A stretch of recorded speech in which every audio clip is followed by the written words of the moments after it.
Welcome to Who's Really the Boss podcast. I'm Rachel Dillon, and along with my husband, Marcus Dillon, we share the joys and challenges of leading a $3 million accounting firm together. From team structure to growth strategies, we share our leadership successes and failures so you can avoid the mistakes we have made and grow a valuable accounting firm.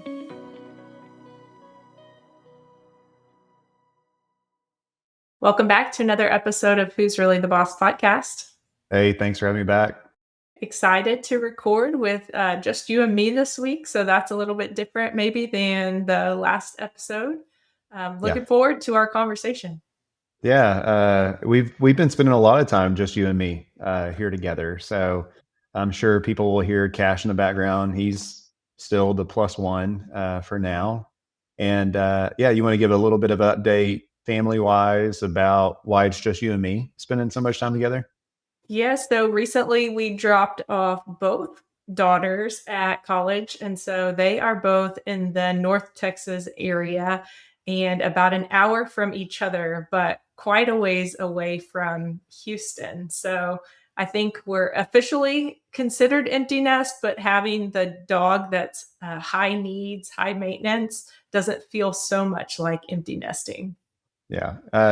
John Acuff is somebody that we listen to his podcast and his books, and he likes to call it the road show instead of empty nest. And we've been spending a lot of time on the road for sure, back and forth between Waco, back and forth between Fort Worth.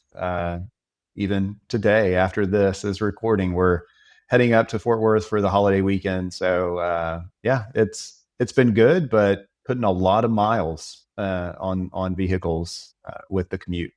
Yeah, absolutely. So if any of the listeners want to check it out and see if we look refreshed now that we have both girls out of the house, or if we look super tired from all the travel that we've been doing, they can go check us out on YouTube. So if you like watching instead of listening, definitely go check out the podcast on YouTube, Collective by DBA channel, and definitely a playlist for all of the podcast episodes. As well as if you enjoy listening to this, it's always helpful if you can like or share the podcast with others. Our goal definitely is to help other people and definitely help people learn from our mistakes. So we share a lot of those. And then also share what's working well, not only in our firm, but in other firms that we get to do life with. Yeah, for sure. YouTube, check it out if you like video. So, but yeah, what are we going to spend some time talking about today? Well, we are right here starting another busier season in our accounting firm. And so Dillon Business Advisors focuses on accounting and advisory full service. So we do the monthly bookkeeping, but we also do tax and tax consulting for our clients. And so the fall time, September and October, typically get a little bit busier within the office just with the extension filing deadline. So with that, a lot of accounting firms kind of measure their year in those seasons. Tax season, then this lull in the middle, and then extension filing season. But at Dillon Business Advisors a few years ago, we decided that time wasn't really the time to take a break or take our foot kind of off the gas. And so we decided to term that season improvement season, actually give it a name and give it a focus. So may hear Cash here in the background as he's coughing. Maybe he'll make an appearance in the video of this later on. Yeah. So you framed it well. Improvement season is that summer, those summer months where a lot of people take time off, and we've spoke to that both at DBA and Collective, and I think a lot of folks are latching on to that term, right? And there's so many projects, so much improvement that people want to do that it is an ideal time to do that. The pace of work during a tax season is a little bit different than the pace of work in summer or even after extension season during the holidays. And rightly so, like nobody wants to keep working that hard. And it's just a shift to different types of work, which is sometimes harder. Sometimes the work that you do during an improvement season is actually more challenging than just picking up a set of financials or a tax return. So, for those of y'all that share in that thinking and are coming out of improvement season, going into extension filing season, we're right there with you. Yeah, so thinking about that as far as improvement season, that time right after April 15th. And then we like to give ourselves kind of a deadline of August 15th. Right before that, work starts to pick back up in the office as we near the September and October 15th deadlines.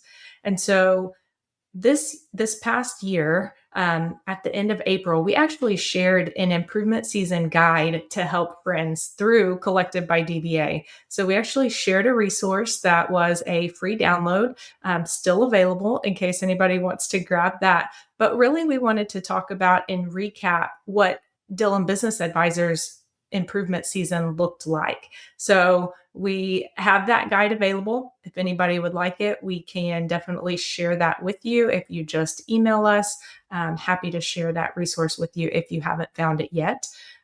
But wanted to talk through kind of the four areas and how we applied that at Dillon Business Advisors. What this allows us to do and has allowed us to do really is to take that year and not experience those such busy times in the normal January through April time period and the September, October time period. So, what we started doing was really using these times to focus on what improvements need to be made in our firm so that every tax season is better than the last. Or, said differently, we never have to experience that kind of pain again, so that each year the filing season feels a little bit better both to team and clients. Yeah. And to your point, like what's in your control, I think is a question that we ask ourselves a lot around DBA and collective. And a new tax law was passed July 4th in preparation for that. Like you can control your preparation and your amount of communication out to your clients. And hopefully that lends itself to a as good as a tax season that we could hope for in Q1 and Q2 of 2026.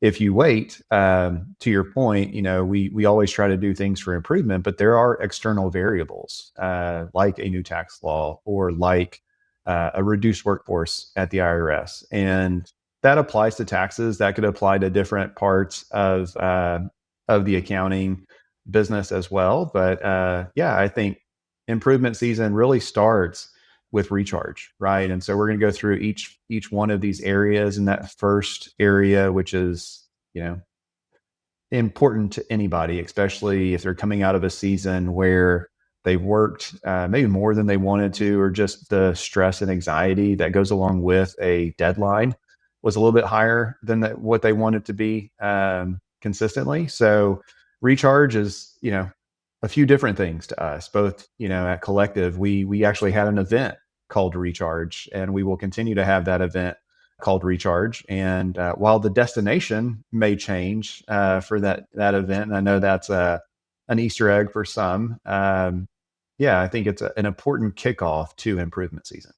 Yeah, so recharge really just means that you take some time off to rest and relax. But while you don't really have to convince anyone that some time off is needed after a deadline, we do put some parameters around that. So, because we want to take advantage of this most of the time slower season within an accounting firm that happens between April and August, um, that's where we want to say maybe don't quit. Like maybe don't just stop and leave the office and never think about it again, but take a few days to rest and recharge and then come back ready to start putting a plan in place and focusing on areas that need the improvement so that over the next few months, you can actually make some changes again that's going to make every year in the future that much better. Yeah, and I would say it's recharge, not retire. I know a lot of people feel that they owe themselves the whole summer, as far as a recharge break. So really would recommend putting in parameters because it's just harder to get back into the groove, as we all know, if we take too much time off. And that doesn't only apply to us as leaders; it also applies to team members, and we know how hard that they work during that season as well. So, yeah, it's important to take the time and reflect, right? And just say, hey, this is was a season that we're coming out of. How do we rest appropriately? And then what's the timeline on that rest? If you Yeah. had to put a timeline on it, what would you say is appropriate for somebody like us that's leading an accounting team? Yeah, I would say no more than a week. So even better, 3 to 5 days and maybe an extra long weekend after that deadline or maybe through the end of that first week. But there are so many things that are important to capture right there at the beginning before everyone within the firm forgets how painful things were or what didn't work. And so, yeah, 3 to 5 days is ideal. No more than 7 because you're going to start forgetting. The team is going to start forgetting. And then all of those things that we like to pile up for after the deadline are going to need attention immediately and you'll start running out of space to really focus on what were those areas that needed improvement. And so what that looked like in Dillon Business Advisors this year, it just worked out. The deadline was in the middle of the week, and then the Friday was Good Friday and Easter. So we were able to give the team an extra day off for that. And then as a leadership team, that's the time that we took to rest and recharge was just over a long weekend. Yeah.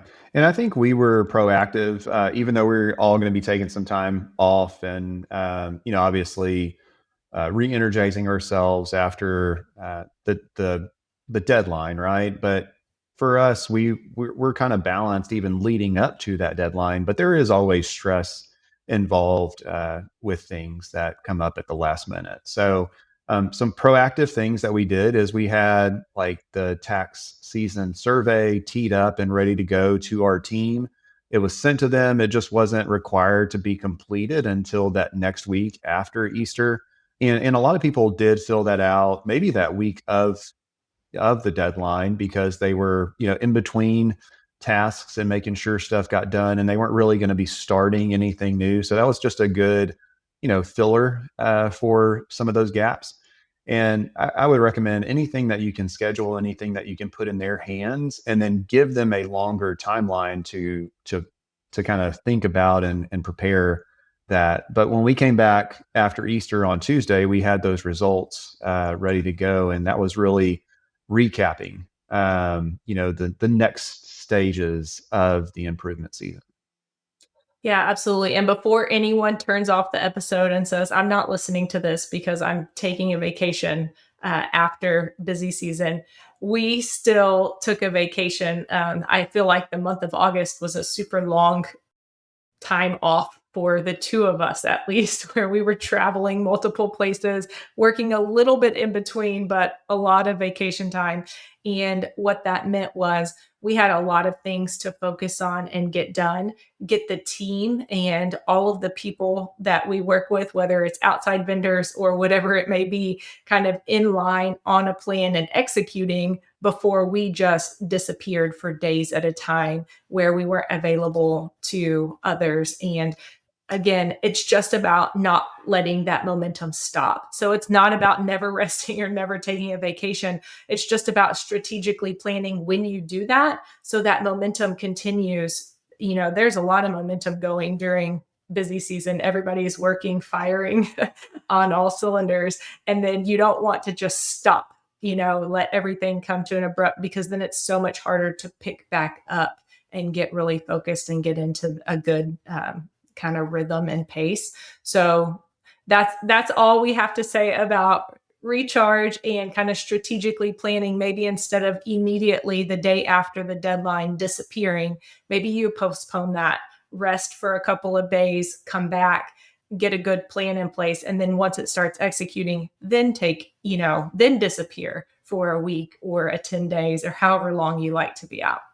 Yeah, and I think for most people that have children or connected to some type of school calendar, it's not like you're easily going to be able to break away right after a deadline like that. So maybe how you reward yourself and recharge mentally is you book some vacations, right? You actually schedule the travel, you pay for the hotels and airlines just to have something to look forward to your point, we did that a lot in August. We had a lot of travel. I don't know that we would consider moving people into new dorm rooms and new duplexes a vacation necessarily. If you count that as fun, please see us every year in August, and we will gladly give you all the fun that you could enjoy because we have about 4 more years of that in front of us. So. Uh, Yeah. but yeah, so that's recharge, and then we already kind of planted the seed about the next stage of improvement season, which is review. So we moved from recharge to review, and I think we did a really good job this year of, like I said, getting that survey into the team members' hands. And that tax season survey, I know it's available within the collective community, and we've shared that before, and it's really helpful. It kind of narrows in on the pain points that may exist leading up to a deadline. Yeah, and definitely gives permission and invites the team in to share what went well, what didn't go well, and specifically for each team member, what went well, what didn't go well, because maybe there was only something that was happening that only one or two people experienced, but that could make a huge impact, meaning client service or client experience. Maybe they're the only two that do a certain portion, but it touches all of the clients. That's something good to know, even though maybe the whole team didn't experience it. So, sending out that survey is really important. Shout out to Amy, our director of operations, and Leslie for helping make sure that things like surveys go out timely and don't get missed. And so there is some prep, but we've tried to make it very easy for everyone now by sharing those are already created and sharing those with others. So it's not something where you have to reinvent the wheel or figure out what are we going to ask. There are already templates available and ready for that. So as we received those back, it was really important to, this has been kind of the theme, I feel like, all year. It's so important if you have something that you want to do to put it on the calendar. It doesn't matter if you know, it doesn't matter. You don't have to know anything else except for that you want to do it, and then pick a date in the future and put it on the calendar, because at least by that date, there's going to be some movement with that project, with that meeting, with that survey, whatever it might be, put it on the calendar. So that's something that I have been trying to do this year, not waiting until I have everything figured out and then scheduling a meeting, but going ahead and holding the space for it in the future so that I have time and accountability to continue moving forward on whatever I'm working on.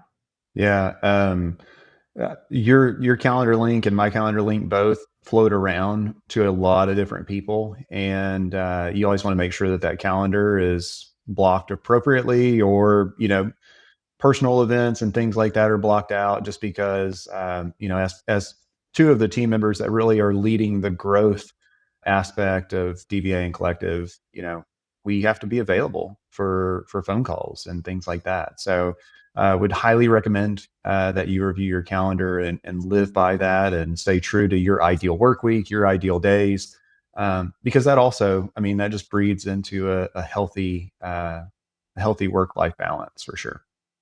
Yeah. So in our review meeting, we actually scheduled that meeting. So we had review meetings with the tax team, which includes everybody who touches any part of the tax process. And then also we had an additional meeting with leadership. So we just used one of our weekly leadership meetings for reviewing the tax surveys, reviewing the KPIs. And so, Marcus, will you share what stood out most to you when we looked back at this year's numbers and feedback? And that's been a Yeah, few months ago, so it would have had to really stand out to still be yeah. thinking about it here in August. Well, what stands out as far as 2025 is concerned, and 2025, the rally cry for DBA and me personally was the goal is growth, not comfort. And as we've shared before, we did a firm acquisition and closed it January 3rd or 31st, and then essentially started assimilating that firm into DBA on February 1st.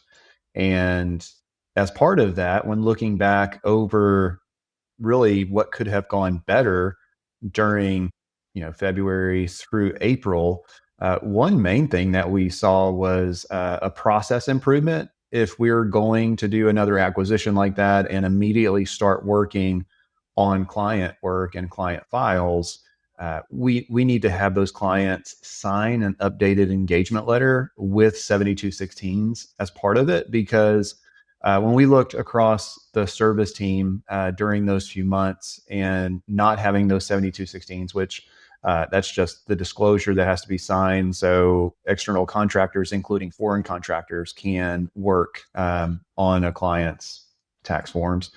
So not having that kind of limited the available team members that could help with some of those projects.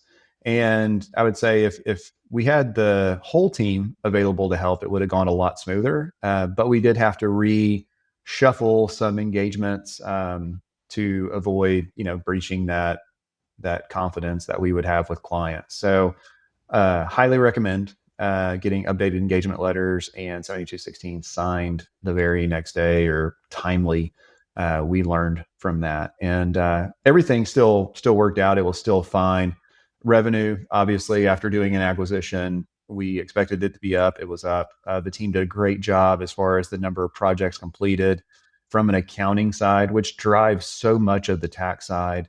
Since we've implemented the 15th of the month financial incentives and different things like that, the flow of work has improved dramatically. So, like looking back from some of those surveys, the highlights, the fact that monthly closes are happening just that much faster, which leads to a smoother, tax preparation process, and leaving clients more educated in a more timely manner because of those closes being done so fast. Yeah, absolutely.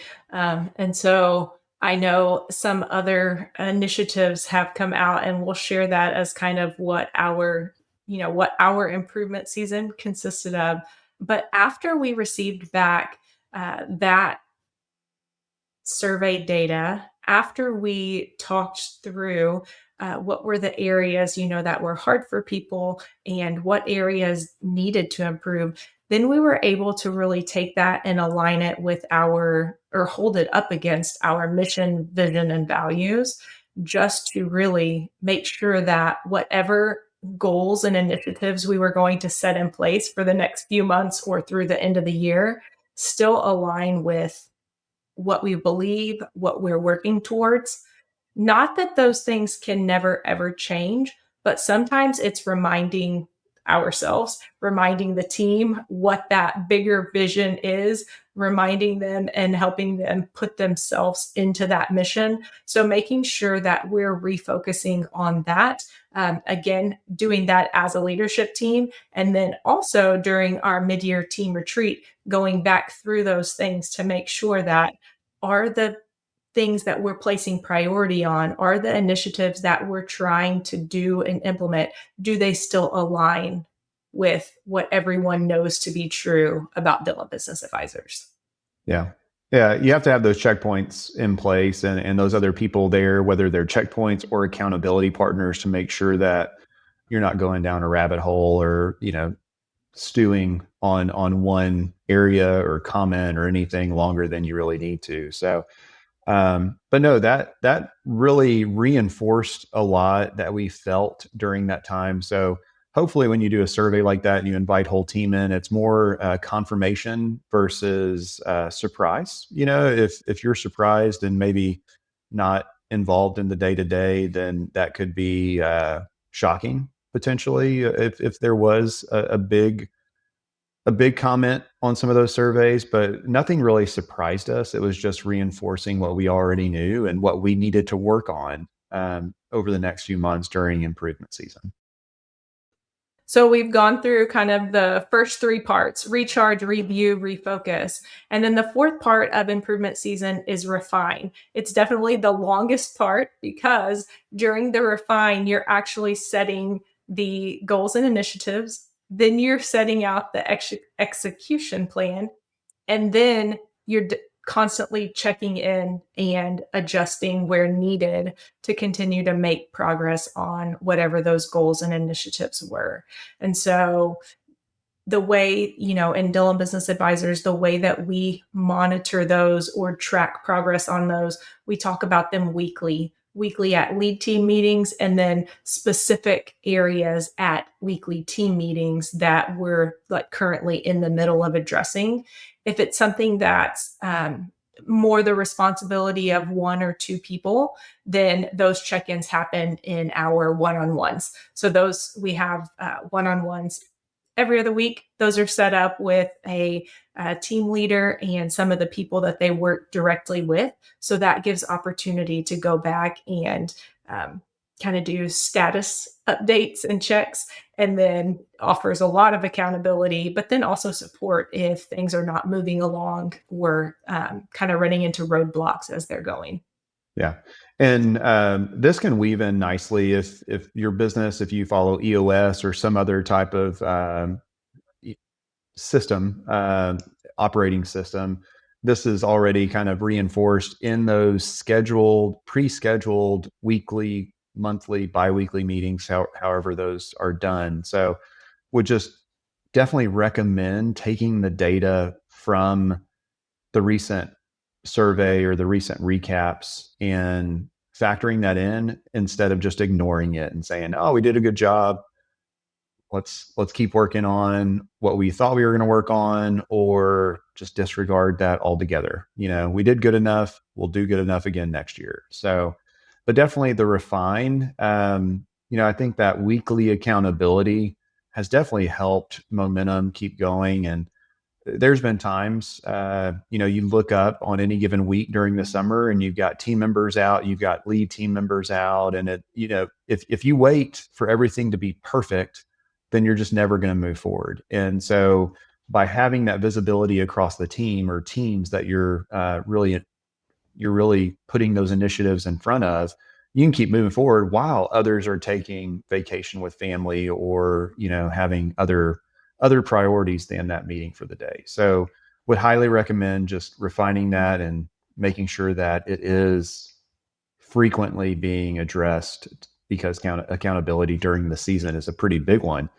If there's no accountability, you can easily just become pretty lax and then look up, go into extension season, and then forget about all the improvements that you wanted to make. Yeah, absolutely. So let's go through what exactly was on our improvement season list this year. Do you want to start with your favorites, or we don't have to do them in any specific order? We can talk about any, and we'll share all that at least the two of us can remember. Yeah. So this has been a big growth year, and we'll close out the year really well as well. Two of the growth pieces were related to team members and director level team members. So in January, we were fortunate enough to hire on our director of technology, Angel Sabino. And Angel was actually tasked coming out of the gate to start the year with a pretty big project. And it needed to be done before we finalized the acquisition and rolled new clients, new team members into our tech stack. So Angel actually, rebuilt how we operate and the tech stack that we use, and went from a hosted solution to Microsoft Azure, which is still a hosted solution, but we control so much of the ins and outs, which led us to, on the other side of the filing season and moving into improvement season, we were able to really firm up the cell phone security that we have floating around throughout the team, and give team members options as far as, hey, there's a lot of sensitive information that is on your phone. You could either be brought into the bubble on that device, or that device stays outside the bubble and it pretty just much becomes a authentication device for you to enter the bubble through your laptop. So cell phone security was a big one, and having somebody on the team like Angel to kind of keep us on point as far as it relates to just security measures. The onboarding process for team members was also streamlined as far as like IT. So now we have the setup. We actually work directly with Dell to preload a lot of our things on laptops when those are purchased, and then those get sent directly to a new team member instead of going, to our home, and then we have to reship them to a new team member, or they have to come pick it up. So having that set up directly with a vendor like Dell is a huge win. And then the final piece that was really fine tuned and of credit to Angel was single sign on really across the board. So beginning with Microsoft and then single sign on across most everything that we log into throughout the day, including our tax program, UltraTax. So not entering in passwords or picking up the phone to authenticate multiple times per day. He really led that effort, and it was, began in January whenever we started to rebuild the whole system. Yeah. So in February, I think it was February, the beginning of February, we brought on a couple new team members at the same time. And so Angel had, really had just jumped right in with all parts, all aspects of everything that he would be responsible for as director of technology. So he got to experience what it was like to onboard the remote team members, and then immediately started making a list of things that this could be better, this could be better, this could be better.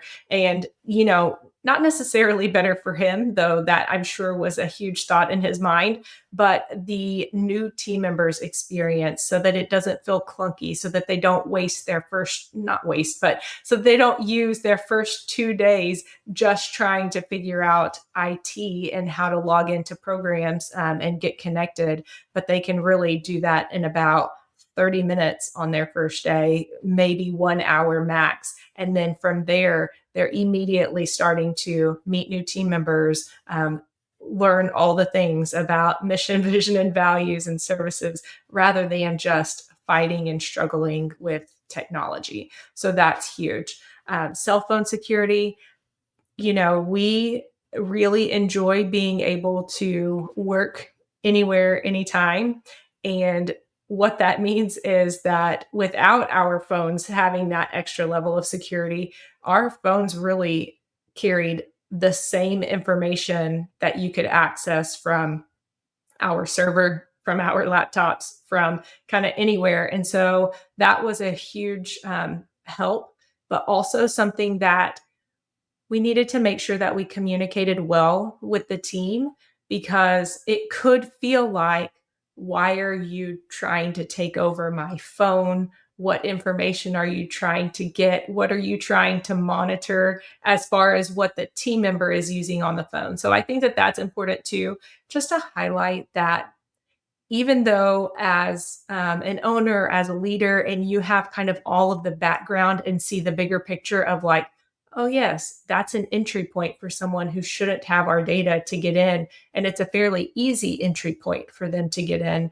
Not all team members might understand that, especially if it's something new. You haven't ever addressed it before. It's never been a concern. And we've been working like this since about 2020. So now that it becomes like, well, why is it important now, but it wasn't important for the last 5 years?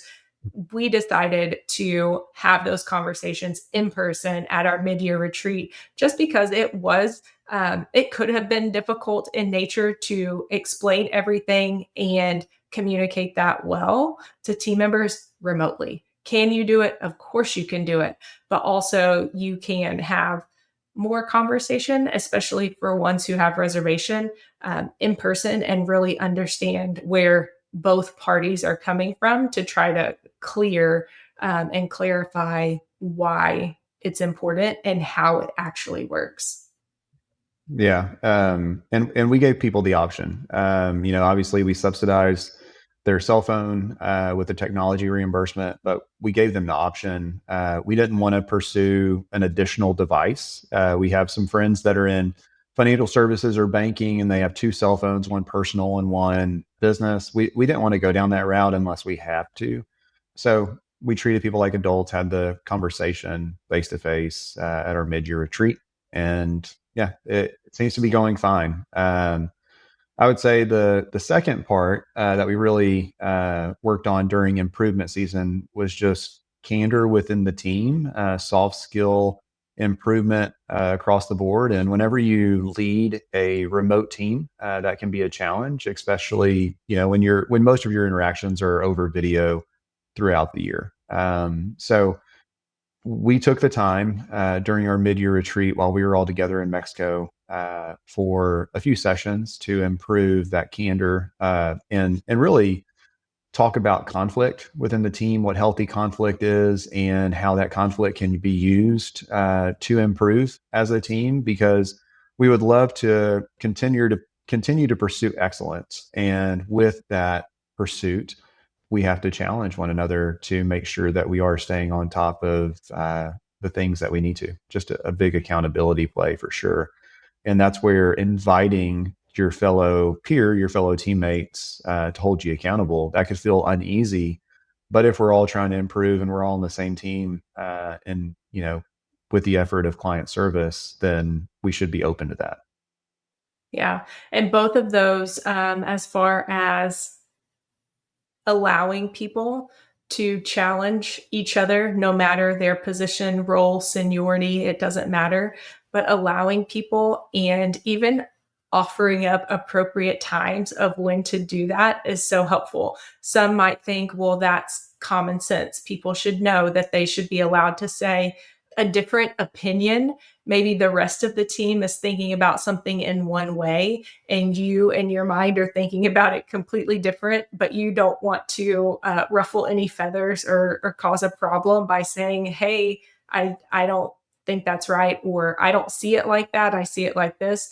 So just giving permission to be able to say that at any time. But even so, like, reminding the team it's appropriate to say that during the team meeting. You don't have to wait until you're in a one-on-one situation to bring up a difference of opinion, a new idea, a concern. You can bring it up right then and we can talk about it, because potentially not everyone is on the same page and thinking in the same direction, but others may not feel comfortable to speak out either if they feel like it's going against or challenging what the majority is thinking.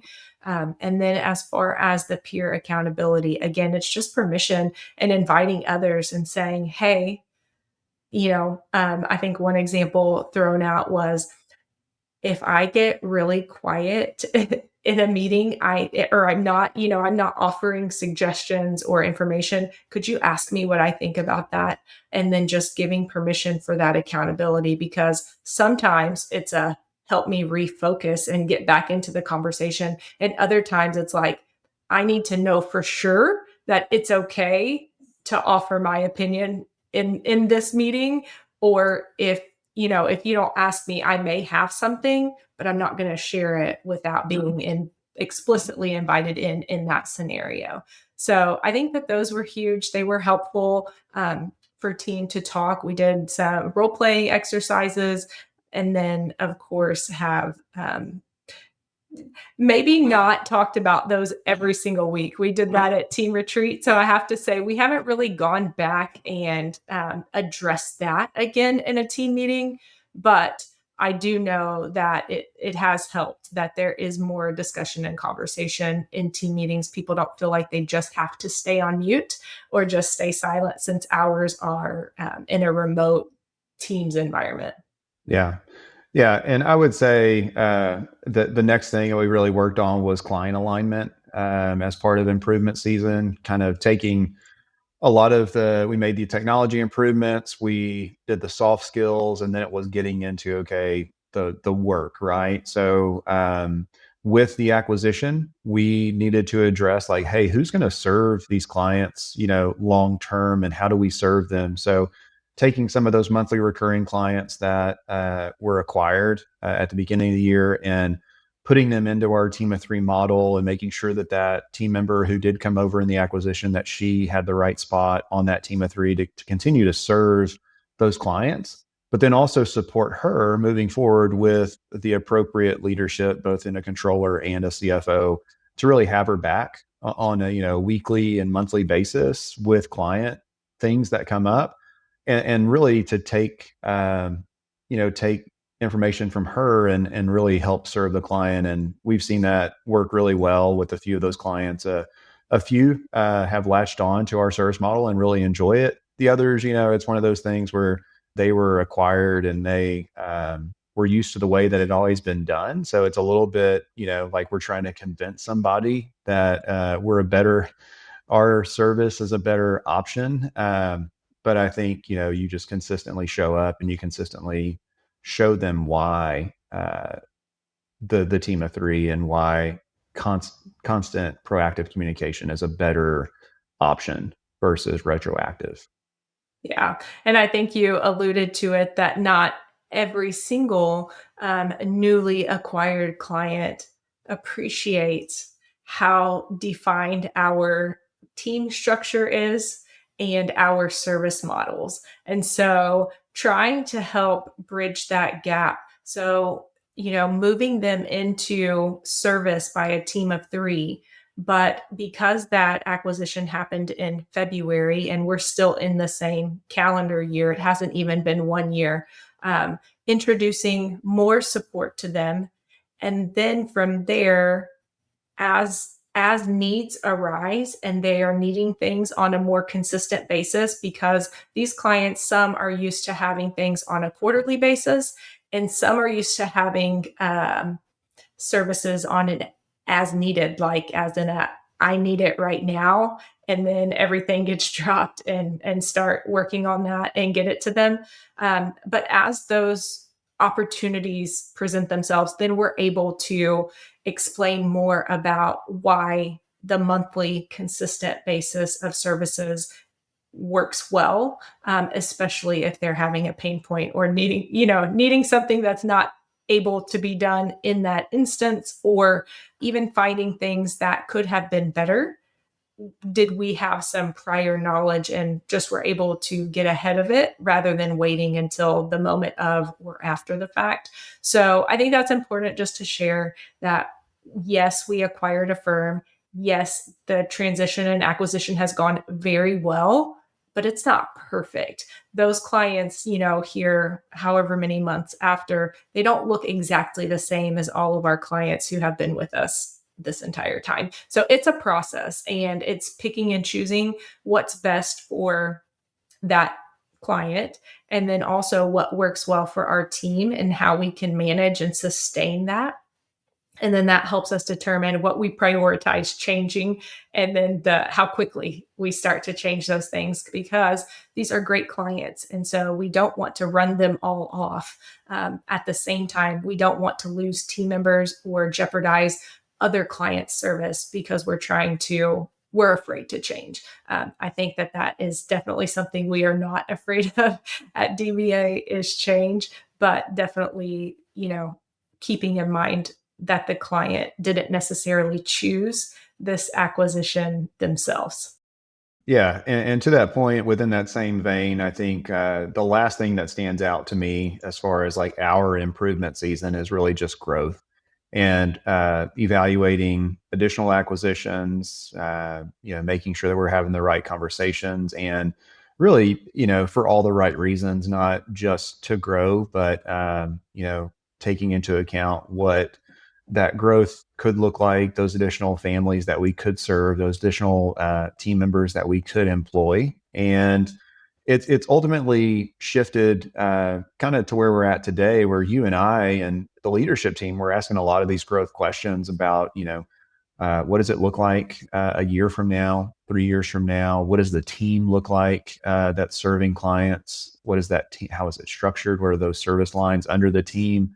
And then also who's taking point on different areas of the business. And one of those areas, the big one is growth. And we're asking a lot of questions, bringing in others to help us think through what it looks like to grow and who the right team is to help us grow. So obviously, from a marketing, advertising, business development, we just had a lot of conversations over the summer, and ultimately they all point back to you and me as far as like who the best people for growth are. And I think as you and I are like realizing that, we realize that, if we look out a year or 3 years, sure, we could be the best people for that role and that part of the team, but we can't hang on to other job, duties and tasks that we're currently doing, and we need to give those away to others that are better equipped than we are, whether it's from a production standpoint or different administrative tasks that we all handle. If we're really the best people to be in those growth seats, we can't hold down other ones as well. Yeah, absolutely. And so then, in addition to that kind of organic growth, looking at strategies and options, then also looking at additional acquisition opportunities and continue to vet that. And so we let the team know that that was a goal for the whole year of 2025, was looking at additional opportunities for growth, both organic and inorganic. And so that has definitely still been a area of focus during this improvement season. Again, where it could be so easy to say, you know, I'm not going to work on that right now. I'm not going to focus on that right now. I deserve a vacation. I need to do whatever else. But because we set that out at the beginning of improvement season of, yes, this is still a priority and an initiative that we need to work on, we have still been making progress towards that over the entire summer. Yeah. So if we had to even grade ourselves, right? Like if we had to say as a team at DVA, what grade would you assign us? How do we do during this improvement season? Being a former teacher, I feel like I am really in a really great position to assign a grade, but I would say an A plus, and that just comes from not just from because we accomplished 4 things or 8 things or 10 things, but just because we didn't let momentum stop, no matter who was out of office, no matter what challenges were coming up. I think really as a team, as a full team, as a leadership team, stepping in when other people are out, like absent. And then also that piece about holding each other accountable to what comes next. And then even helping teach each other how to put some of those measures in place. For example, putting things on the calendar just at some date in the future so that you don't forget. Yeah. How about you? You don't have to have the same answer as me. You have Yeah. permission to challenge that if you want. But what would you say as far as a grade? And this is like grading myself, right? So I think I'm not an A plus because I've been distracted and had different things going on. I was going to say a B plus, but I think I could convince myself to give myself an A minus. So at least I still have the 4.0. But yeah, I'm holding A minus because there's things that could have been done. I could have been a little bit more proactive, or I could have been a little bit better with my time management. Because even when we look back, right, at improvement season, and if we're saying improvement season is made up of 4 things: recharge, review, refocus, and refine. Each one of those, they're not divided evenly into 4 different, timelines. So you may stay in refine for most of improvement season. And speaking for myself, like the refinement season is where I get bored and I want to go start something new, or I want to break something just to fix it. So that's just me. And I know a lot of other people think like me. And yeah, so I would say A minus, solid A minus. But yeah, I would really encourage any other firm leader that improvement season, it's more a marathon than a sprint. And definitely keeping a good consistent pace is what's going to win the race at the end of the day.